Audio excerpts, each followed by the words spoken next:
Hey everyone, how are you? This is Kaylania, the Blessed Driver here, and thank you for stopping by my channel. Now today I wanted to talk about how to survive the gig economy in 2019. Now I know a lot of you who may be watching this video are probably new to the gig economy, or you are veterans and have been doing the gig economy for maybe at least a year or so. Now, keep in mind that the gig economy is so broad and so vast, and there are many companies and, different techniques that people use to be able to get money via an app. Some of the gig economy companies are Uber, Lyft, Postmates, Caviar, Instacart, Shipt, DoorDash, TaskRabbit, Rover, and many more. I've noticed that the economy is changing and evolving, so will the gig economy. One thing you guys will always hear me say in my videos is to know your seasons.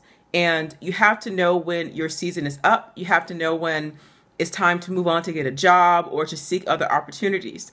And as with any gig economy or any app-based gig, you'll have to understand that once it begins and starts and to launch in a new area, then everyone will sign up for it pretty much. And then after a period of time, the well will run dry. Now, a lot of things to consider when doing an app-based gig is, your region, your state, your city.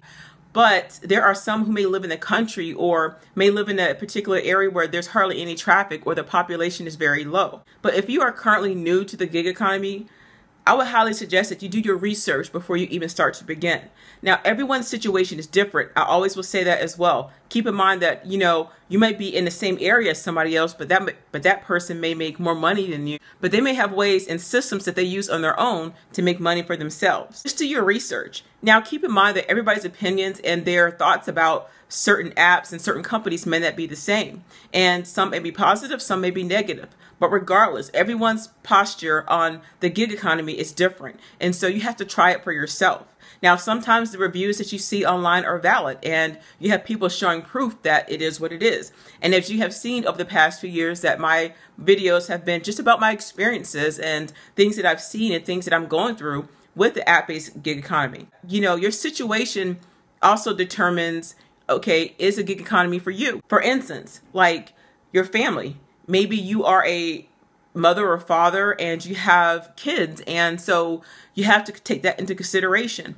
And most people, not all, but most people, once they get on the app, they typically don't put money aside for taxes and for other incidentals. So when it is tax time, you realize that you have to pay out a lot of money, and that will kind of put a damper on your finances. With children, there are expenses. There are, they need clothes, food, and, school supplies and things like that for maybe even after school activities. And you have to decide, okay, these are my expenses. This is what I need. And, I have my kids. And so how much do I have to make this day or this week to be able to keep myself and my children afloat and my family? Some of you are married couples or engaged couples and you have children. And you're trying to, alternate shift. Maybe the husband may do Uber from early morning until mid-afternoon. And then once he comes home, then the wife, picks up the kids, or he picks up the kids, and then the wife goes out in the evening, or vice versa, however that goes.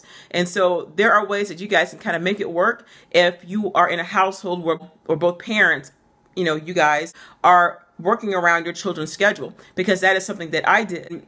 And even if you're not married or whatever, maybe you just have kids and you're just kind of by yourself, even as a single parent, that's sometimes very tough. I'm a single parent, and so I definitely know how that is. But I had to make that work for myself. But my child is a teenager, and so he's almost 17, and so he's able to kind of take care of himself. And, I had to work a lot of hours, but I was able to work around his schedule, which is the main reason why that I did it.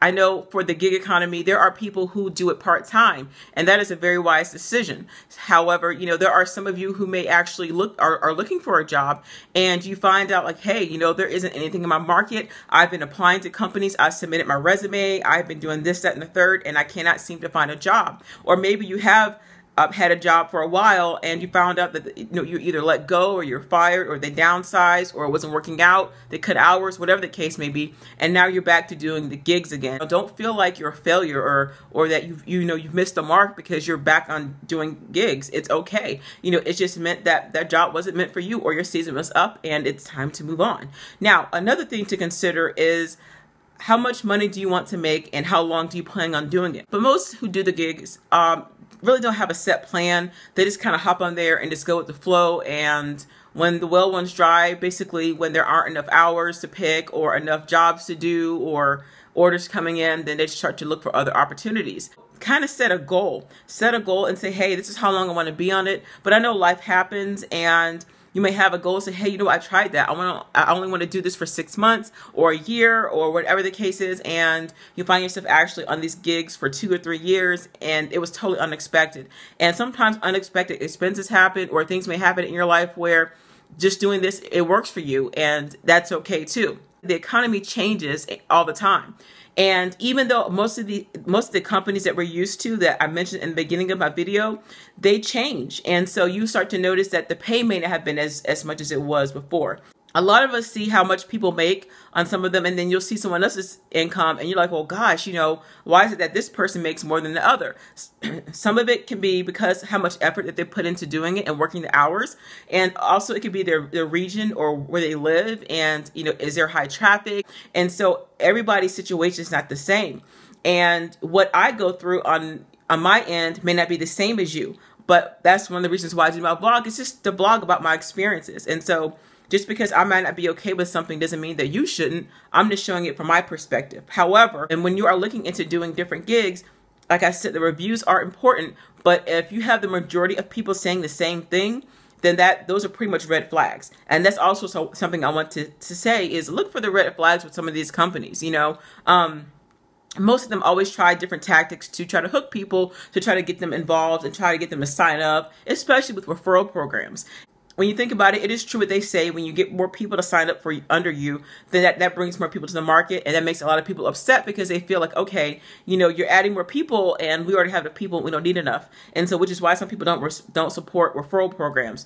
I understand that, but you know, referrals work for some people because it brings in extra income. But the downside to that is when you join the referral programs and we start to refer people, you only get that referral once. It's not like you get a percentage off of each time that they go out to drive or deliver or whatever the case is. And so you only get that once. And so they're out there still continuously making money. And, you know, sometimes the market is oversaturated, at least for the most part it is. And so you might be in a market where it's already oversaturated, but you can still make good money. I always tell people, because people ask me this constantly, like, you know, should I quit my job? You know, I want to do it full time. I mean, I see how much money you make, but even with my videos that you've seen, like right now it's 2019. And if you look at a video that I did a year ago or 2 years ago, I might not make the same amount. Also look at the company itself and how they run things, how they run the operations.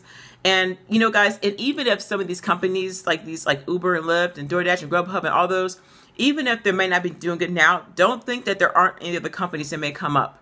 And I think sometimes it might be like a cycle where one company may die down or may go out of business or may not get the best reputation, but then another one comes up almost similar to it with the same type of services, but they may pay more or whatever. But I think sometimes what happens is in the gig economy is that a lot of these companies or the CEOs get very comfortable once they start making a certain amount of money or they start to become very successful, and they kind of draw back on how they treat their staff or treat their drivers or their workers, and this is people's income. Now, one thing you might get often asked or, you know, talked to about is that app-based gigs really isn't for people to live off of.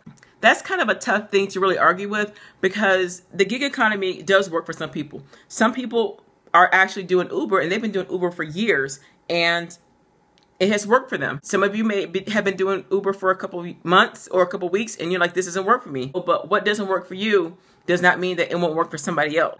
And I know some people comment that in my comments and say, hey, the gig economy isn't really meant for nobody else. I don't think that people should do it. It's just something to just make some extra cash, but that's their opinion. And so for me, that's how I was able to get what I got, my car, my apartment and stuff, because I was doing the gigs. It's okay if you had to go back for a season, but for me personally, I do not want to keep sustaining myself on somebody else's platform, because however you look at it, they do say, oh yeah, you're an entrepreneur, you know, you're a business owner.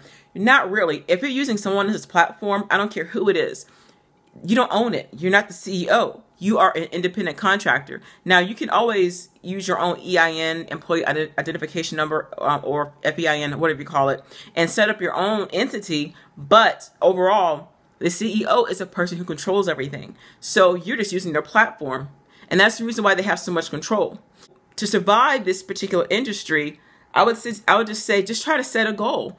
And especially if you are in a market where it's slow, maybe in the beginning it wasn't like that, but now it's kind of slow, just try to look for other opportunities if you can. And you may find yourself doing 2 and 3 different gigs all at once, or during the week, because it may have gotten slow, or maybe there's too many people. I mean, there's different factors in that, okay? And so I just would say, just do the best that you can. Just write down your vision, write down what you want to do and how long you plan to be on it. If you want to go back to school, go back to school, work on those things. If you want to start your own business, start to do those things, And so a lot of people do app-based gigs just to make some extra cash on the side, and then later on they pursue their goals and their dreams, and that is okay. That's what most people do. But I know sometimes you might feel like you're on the hamster wheel, and you had a great momentum, but then you find yourself trying to get off. But you realize if you try to get off of these platforms, you are in deep trouble, because that is how you make your money. And so if you're not out there working, then you won't be able to pay your bills. And so, I'm not judging people because they choose not to do that. There are a lot of people who are very critical, and they assume that just because a person is doing these gigs, then, oh yeah, go out and get a job. And I did a video on that. You can just find the link there below. And there have been many people who have tried to do that, and things just didn't work out for whatever reason. Those are just some tips on how to survive the gig economy, and just, like I said, set plans and set goals, and, find out which gig will work for you. Don't put all your eggs in one basket. Even if you're like making great money now, put some money aside. Put something aside, like a little nest egg. And some of you guys are probably living from week to week or cash out to cash out. And if you don't, but at least try to save $5, then $10, then $20, then $100. Just go from there. Because God forbid if something happens and the company goes down, or it's a season where things are just rough. And so that's why most people work multiple gigs. So yeah, it's definitely possible that you can still do pretty good on these, if not great. Every market is different. Once again, every market is not the same, and what you do may not be the same as somebody else. And so just take your time and try to find out what works for you. And if you can't, it's okay to work a job. It's okay to do that. And if you got to fall back on these again for whatever reason, then that's your own business. That's your prerogative. The market is always evolving. It's always changing. And so, like I said, do your research on the companies to see if it's worth doing, and just experiment with it. Just get out there and drive, or just do whatever it is temporarily, and just see how it goes. And if it doesn't work out, it's all right. It doesn't mean that you're a failure. It doesn't mean that anything is bad or wrong with you. It's just not working out. I have a new channel coming on YouTube, and so there is a link down there below that you can click on to sign up for the newsletters. And so once it launches, then you guys will be the first to know. Thank you. God bless y'all.